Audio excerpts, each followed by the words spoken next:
ეპიზოდთან დაკავშირებით გენერალურ პროკურატურაში საქართველოს დაზვერვის სამსახურის ყოფილი უფროსი დავით სუჯაშვილი გამოიკითხა. მისი თქმით, ჩორჩენაში საგუშაგოს გახსნის შესახებ მედიის საშუალებით შეიტყო. დაზვერვის ყოფილი ხელმძღვანელის თქმით, გამოკითხვა ზოგადი ხასიათის იყო. სუჯაშვილის თქმითვე, ჩორჩენას საქმესთან დაკავშირებით გიორგი გახარიას ბრალეულობის შესახებ მსჯელობა მისი კომპეტენცია არ არის.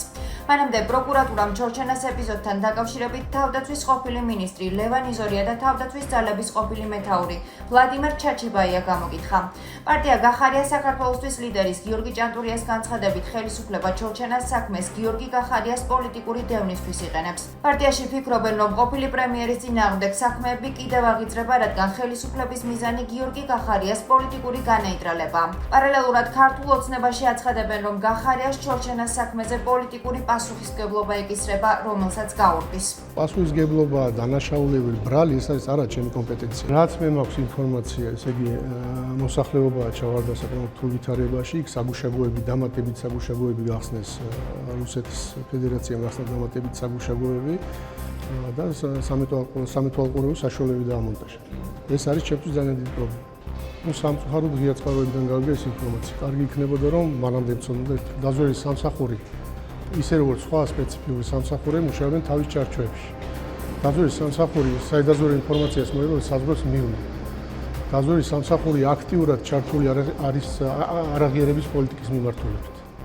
ამ შემთხვევაში ეს ინფორმაცია რომ ჩემთვის აქვს მე რო არ მცოდნოდა, მაშინ პრობლემას მე ვხედავ. ჩორჩენას кейსი, ხო, ეს არის პირდაპირ მნიშვნელობით გიორგი გახარიას პოლიტიკურად დევნის მცდელობა და განეიტრალების, მაგრამ ჩორჩენას кейსიდან გამომდინარე საბოლოო ჯამში განეიტრალებული ვინ გამოვიდა ქართულმა მოსახლეობამ კარგად ნახა. ეხლა ფაქტი არის ერთი, რომ ეს message box-ი ადამიანები, რომლებიც პროკურატურაში მიდიან და ჩვენებს აძლევენ ერთ ოთახშია დაწერილი, იმიტომ რომ შეუძლებელია ეხლა ყველა ადამიანი გამოდიოდეს და თავდაცვის მინისტრიდან დაწყებული ყოფილი სუსის უფროსს ლაპარაკობდეს, რომ ეს ყველაფერი ტელევიზორიდან გაიგეს და გასაგებია, რომ თუნდაც ეს ადამიანები ერთ ოთახში ისთან და ერთ ტელევიზორიდან ადევნებდნენ თვალს ამ ყველაფერს. რა მდგომარეობაში არის სახელმწიფო ერთი წუთით რო დავიჯეროთ, რომ მათ არ იცოდნენ სუსის უფროსმა და თავდაცვის მინისტრმა არ იცოდნენ, რომ საგუშაგოს დგამდა შინაგან საქმეთა მინისტრი, წარმოიდგინეთ ეს ხალხი მელაპარაკება მე ეფექტურ ხელისუფლებაზე. ეს ხო სირცხვილია, ეს ერთი, მეორე. მარტივი საკითხი არის ჩემთვის ძალიან ისიც, რომ თქვენ წარმოგიდგენიათ ხელისუფლება რო შეიცვალოს ამ ხალხს მას რა ქვია, ფურცელს და კალამს ვინმე გააგდებინებს ხელიდან, ხელისუფლებიდან არ წასულან და რას კადრულობენ ერთმანეთის მიმართ. ჩვენებას აძლევენ. ეს რა უბედურება არის? და რაში მდგომარეობს. მე საერთოდ არ შევდივარ დეტალების განხილვაში, უბრალოდ მათ მონაყოლს ვისმენ, რომ შინაგან საქმეთა მინისტრის საოკუპაციო ზოლთან დგამს საგუშაგოს და ამას სრული სერიოზულობით მიმტკიცებს სუსის და თავდაცვის ყოფილი მინისტრები, რომ ჩვენ ეს არ ვიცოდით. წარმოუდგენელი ფაქტია და ძალიან მძიმეა, რა თქმა უნდა, ის რაც მოხდა, ეს არ ვიცი მიზანმიმართულად გაკეთდა თუ რა იყო, რა იდგა ამის უკან. რა ინტერესებს ემსახურებოდა, ცხადია გამოძიება ყველა კითხვას უპასუხებს და ყველას, ვისაც დანაშაული აქვს ჩადენილი ამ საქმეში, მოუწევს პასუხი აგოს კანონის წინაშე. კახაკალაძის მორიგი კრიტიკული მესიჯი ევროკავშირის ელჩის თბილისის მერის განცხადებით პაվել ჰერჩინსკი ქვეყნიდან გასაგდებია. კალაძის თქმითვე, იმ შემთხვევაში თუ საკითხი მისი გადასაწყვეტი იქნებოდა, ელჩს ქვეყნიდან გააძევებდა. კალაძემ აღნიშნა, რომ უბედურების მიზეზი, რაც ქვეყანაში ხდება, დასავლური ბიუროკრატიაა. თბილისის მერის განცხადებას კრიტიკულად აფასებენ ოპოზიციური პარტიების ლიდერები. ოპოზიციურ სპექტრში აცხადებენ, რომ ქართული ოცნება ანტიევროპულ რიტორიკას აგრძელებს და ქვეყანა შესაძლოა მორიგი საერთაშორისო სკანდალის წინაშეც კი აღმოჩნდეს. განცხადება კალაძემ საქართველოში ევროკავშირის ელჩის პაվել ჰერჩინსკის მიერ რამდენიმე დღის წინ გაკეთებული კომენტარის შეფასებისას გააკეთა. ევროკავშირის ელჩმა განაცხადა, რომ რეპრესიების შეჩერება, უსამართლოდ დაკავებულთა გათავისუფლება, რეპრესიული კანონმდებლობის გაუქმება და ღია დიალოგი არის კრიზისის მოგვარებისა და ევროკავშირის გზაზე დაბრუნების ერთადერთი საშუალება.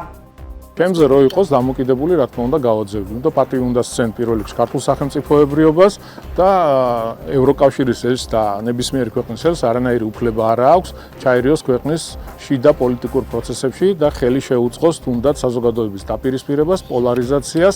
კიდევ კაი კახაკალაძის ნება არ არის მაშინ, თუ ასე არის. მე მგონი საერთაშორისო სკანდალში აღმოჩნდებოდით, ასე რომ მომხდარიყო და ქართველ ამომრჩეველს კიდევ ერთხელ მოუწევს დაფიქრება, შეიძლება საერთაშორისო სკანდალში აღმოჩნდეთ და ამიტომ მე მგონი ამ მომრჩევლისთვის უნდა იყოს ყურადსაღები ეს გარემოება. რუსული რეჟიმი გადავიდა პირდაპირ და ღია მოწოდებებზე ევროპელი ელჩების წინააღმდეგ, რაც არის კულმინაცია იმ ანტიევროპული რიტორიკისა და ისტერიკისა, რაც ქართულების რეჟიმის წლების განმავლობაში უკვე გააჩნდა. ოპოზიციაში ადგილობრივ არჩევნებში მონაწილეობასთან დაკავშირებით კვლავ აზრთა სხვადასხვაობა. ამ დროისთვის არჩევნებში გაერთიანებული ძალებით მონაწილეობას გეგმავენ პარტიები ლეო ძლიერი საქართველოსთვის და გახარია საქართველოსთვის. ადგილობრივ არჩევნებში მონაწილეობას აპირებს და ამას დიდი ხანია აცხადებს პარტია გირჩიც. იაკო ხვიჩიას განცხადებით წინასაარჩევნოდ პარტიების გაერთიანება ეგზოტიკური წარმონაქმნია, თუმცა ამ გაერთიანებას საერთო ღირებულება არ გააჩნია. ოპოზიციის ნაწილი კვლავ ბოიკოტში რჩება. პარტია ანადოლიძე ხალხის 4 ოქტომბერს ადგილობრივი თვითმმართველობის არჩევნებში მონაწილეობას არ მიიღებს. განსხვავებული გეგმები აქვთ ქართულ ოცნებაში. თბილისის მერის კახაკალაძის განცხადებით ადგილობრივი თვითმმართველობის არჩევნებისთვის მაჟორიტარობის კანდიდატებს აგვისტოში წარადგენს. როგორც კალაძემ ჟურნალისტებს განუცხადა, მაჟორიტარობის კანდიდატებს შორის ახალი სახეებიც იქნებიან, რომელთა შესახებაც საზოგადოება მალე შეიტყობს. კალაძეს არ დაუკონკრეტებია, აპირებს თუ არა კიდევ ერთხელ არჩევნებში მონაწილეობას. მონაწილეობა ადგილობრივი თვითმმართველობის არჩევნებში გაუმართლებელია. ჩვენ არ მივცემთ საშუალებას ჩვენი ქვეყნის დროებით ადმინისტრაციას, რომელიც საკუთარ თავს ხელისუფლებას ეძახის, რომ შეიქმნას სალაპარაკო საერთაშორისო ასპარეზზე, რომ მან ნორმალურად ჩაატარა არჩევნები. აქეთა მხარეს ვართ უწრფელი, მებრძოლი, შეურიგებელი ხალხი, მაგრამ მეორე მხარეს არის ჩაგვრა, რეპრესია და სასამართლო კლანი, რომელიც ამართლებს ამას ყველაფერს. ამ პირობებში არ მგონია გამართლებულად საკუთარი მომხრეებისა და ამ მომრჩევლების გაყვანა ამ სხველ შეწირვას. 4 ოქტომბერს არ ტარდება არჩევნები, 4 ოქტომბერს ტარდება ივანიშვილის მორიგი რუსული სპეცოპერაცია, რომლის მთავარი მიზანი არის ივანიშვილის ხელისუფლებისთვის ლეგიტიმაციის რაღაცა შირმის შექმნა. ეს არის ერთადერთი მიზანი, რის გამოც ტარდება. ჩვენ ყველა სხვადასხვა პოლიტიკურ შეხედულებას ამ საკითხზე ვცემთ პატივს და ბუნებრივია ყველა იმ ადამიანს, ვინც იბრძვის ამ ქვეყანაში რუსული რეჟიმის დასასუსტებლად, ერთი თუ მეორე ფორმით და ყველა ფორმა არის ლეგიტიმური, ჩვენ ყველას ბუნებრივია უსვამთ წარმატებას. საქართველოს ვიზა ლიბერალიზაციის შესანარჩუნებლად 8 აგვისტოს ბოლომდე აქვს ევროპული რეკომენდაციების შეუსრულებლობის შემთხვევაში შესაძლოა მოქალაქეებს ევროპაში შესასვლელად ვიზები დასჭირდათ. პარტია გირჩის ლიდერის იაკო ხვიჩიას განცხადებით ხელისუფლება ყველაფერს აკეთებს, რათა საქართველომ ევროპაში უვიზო მიმოსვლის უფლება დაკარგოს. მიმდინარე პროცესებს კრიტიკულად აფასებს პოლიტიკური ექსპერტების ნაწილიც. მათი თქმით, თუ ქვეყანა ევროკავშირის ქვეყნებთან უვიზო მიმოსვლის შესაძლებლობას დაკარგავს, ის როგორც პოლიტიკურ, ისე ეკონომიკურ პროცესებზე უარყოფითად აისახება. ქართული ოცნების წევრის ირაკლი ქადაგიშვილის განცხადებით, ევროპა საქართველოს აშანტაჟებს. მისივე თქმით, დასავლეთი საქართველოს საპარლამენტო არჩევნების პროცესში უხეშად ჩაერია, თუმცა სასურველი შედეგები ვერ მიიღო. ევროპის საგარეო საქმეთა მინისტრების მინისტერიალზე გადაწყვეტილება ვერ მიიღეს. რამოდენიმე ქვეყანა კატეგორიული წინააღმდეგი წავიდა, ბევრმა ქვეყანამ თავი შეიკავა და სხვა პოზიცია დააფიქსირა, ანუ დიალოგისკენ მიმართული პოზიცია. აქ სწორედ ამაში არის პრობლემა, რომ ევრობიუროკრატიის იმ ნაწილს, რომელიც უხეშად ერეოდა საქართველოს საარჩევნო არჩევნებში, მათი მიზანი იყო არა არჩევნების დემოკრატიულობის და არჩევნების შედეგები, მათთვის მიზანი იყო მათთვის სასურველი შედეგი. როცა ეს მათთვის სასურველი შედეგი ვერ დადგა, ის მერე დაიწყო სწორედ ახალი შანტაჟის ტალღა.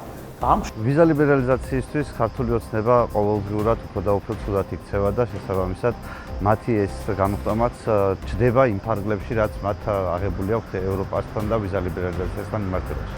ეს არის ძალიან დიდი პრობლემა ქვეყნისთვის. ყველანაირი თვალსა გეოპოლიტიკური, ეკონომიკური, სოციალური, მენტალური, კულტურული თვალსაზრისით. საქართველოს საგარეო ვაჭრობის დაახლოებით 20% მოდის ევროკავშირის წევრ სახელმწიფოებში. საქართველოს ეკონომიკის დაახლოებით 14-15% ან მთლიან შიდა პროდუქტში და გადმორიცხვების წილი შეადგენს დაახლოებით 14-15%. მათ შორის და პირველ რიგში ევროკავშირის წევრი ქვეყნები და უკანონომი მიგრაციის წინააღმდეგ ბრძოლის ფარგლებში შინაგან საქმეთა სამინისტროს მიგრაციის დეპარტამენტის თანამშრომლებმა სპეციალური საიმიგრაციო კონტროლის ღონისძიება ჩაატარეს. დაკავებულია უცხო ქვეყნის 13 მოქალაქე, მათ შორის არიან იორდანიის, ეგვიპტის, პაკისტანის, ინდოეთისა და თურქეთის მოქალაქეები. დადგინდა, რომ ისინი ქვეყანაში უკანონოდ იმყოფებოდნენ. ამჟამად აღნიშნული პირები მიგრაციის დეპარტამენტის დროებითი განთავსების ცენტრში არიან გადაყვანილები. მათი ქვეყნიდან გაძევების მიზნით კი შესაბამისი პროცედურებია დაწყებული. რუსული ძალების თავდასხმები უკრაინაზე გრძელდება. ოკუპანტებმა მორიგი იერიშები ქალაქ ხარკოვზე მიიტანეს. ადგილობრივი მედიის ინფორმაციით იერიშის შედეგად სულ მცირე 18 ადამიანი, მათ შორის 10 წლის ბავშვია დაშავებული. ქალაქის მერის ინფორმაციით რუსული ძალების თავდასხმების შედეგად საცხოვრებელი კორპუსები და ავტომობილები დაზიანდა. ერთ-ერთ საწარმოში კი ხანძარი გაჩნდა. ევროკომისია 18 წევრ ქვეყანას სანქციების რეჟიმის დარღვევისთვის სისხლის სამართლებრივი პასუხისმგებლობის დაწესების შესახებ კანონმდებლობის სრულად დანერგვისთვის 2 თვეს აძლევს. აღნიშნულ ქვეყნებს უკვე გაეგზავნათ გამაფრთხილებელი წერილები. წერილებში საუბარია იმ დირექტივის შესრულების აუცილებლობაზე, რომელიც ევროკავშირის მიერ შემოღებული შემზღუდავი ზომების დარღვევის სისხლის სამართლებრივ დანაშაულად გამოცხადებას გულისხმობს. დირექტივა ამ კუთხით ევროკავშირის წევრ ქვეყნებში საერთო წესებს ადგენს. ქვეყნებს ევროკომისიის გამაფრთხილებელი წერილისთვის პასუხის გასაცემად და მიღებული ზომების იმპლემენტაციისთვის 2 თვე აქვთ.